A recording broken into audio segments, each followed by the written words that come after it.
Senior journalist Kommineni arrest చేయడం ద్వారా తమను ప్రశ్నిస్తే సంకెళ్లు తప్పవని ఏపీ సర్కార్ మరోసారి నిరూపించింది. ఆంధ్రప్రదేశ్లో రెడ్ బుక్ రాజ్యాంగం ఏ విధంగా పడగ విప్పిందో స్పష్టమైంది.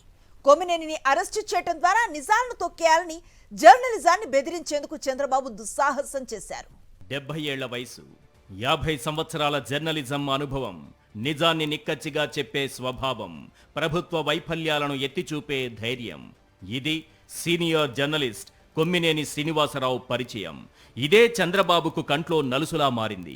తన ప్రభుత్వ వైఫల్యాలను ప్రశ్నిస్తున్నాడని దశాబ్దాలుగా కక్ష పెంచుకున్నాడు. 2014లో అధికారంలోకి రాగానే ఓ టీవీ ఛానల్ను బెదిరించి కొమ్మినేనిని ఉద్యోగం నుంచి తొలగించాడు. అయినా కొమ్మినేని భయపడలేదు. దీంతో కొమ్మినేనిని సోషల్ మీడియాలో టార్గెట్ చేశారు. ఇప్పుడు ఏకంగా తప్పుడు ఆరోపణలతో చంద్రబాబు సర్కార్ కొమ్మినేని శ్రీనివాసరావును అరెస్టు చేసింది. కొమ్మినేనిని అరెస్టు చేయడం చంద్రబాబు రెడ్ బుక్ రాజ్యాంగానికి పరాకాష్ట.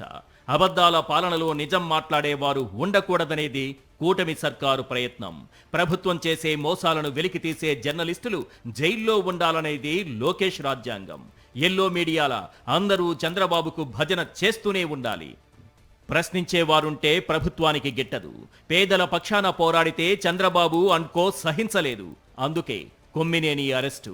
ఏపీని దోచుకుంటున్న కూటమిని ఎవరూ ప్రశ్నించకూడదు. ప్రశ్నిస్తే తప్పుడు ఆరోపణలతో కేసులు. అందులో భాగమే కొమ్మినేనిపై అక్రమ కేసులు, అరెస్టులు. నిజం ఎంత దాచినా దాగదనే విషయం చంద్రబాబుకు ఇంకా అర్థం కానట్టుంది. కొమ్మినేనిని జైల్లో పెడితే సాక్షి భయపడుతుందని భ్రమపడుతున్నారు. చంద్రబాబు తాటాకు చప్పుళ్లకు బెదిరేది లేదని స్పష్టం చేస్తున్నాం. సాక్షి ప్రజల పక్షాన పోరాడుతుంది. నిజం కోసం నిర్భయంగా నిలబడుతుంది. సత్యమేవ జయతే.